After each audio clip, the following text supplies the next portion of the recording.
Pesticide use in the home garden can severely harm beneficial insects and pollinators when ant control is needed.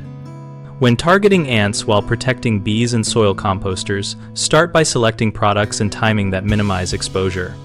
Reserve pyrethroid granules for use on turf areas only because granules can drift into flower beds where pollinators forage. Apply pyrethrin sprays only after sunset and when temperatures are falling so that foraging bees are not active and residues degrade more quickly. Maintain a healthy layer of organic mulch to support ground-dwelling decomposers and to reduce the need for repeated chemical treatments. Before any spray or granule broadcast, perform a manual inspection of the area for nests and for signs of foraging pollinators and composting activity so you can treat precisely.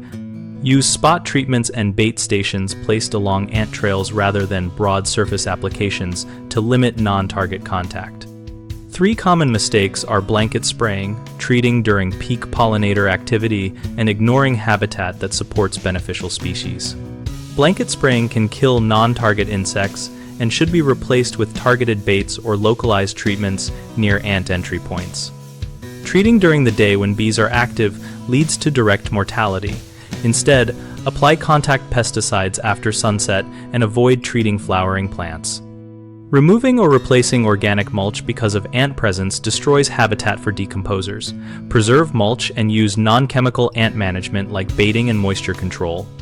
Then monitor and only intervene when necessary. Our site, bighomeprojects.com, connects homeowners seeking ant reduction strategies with local contractors who do this work.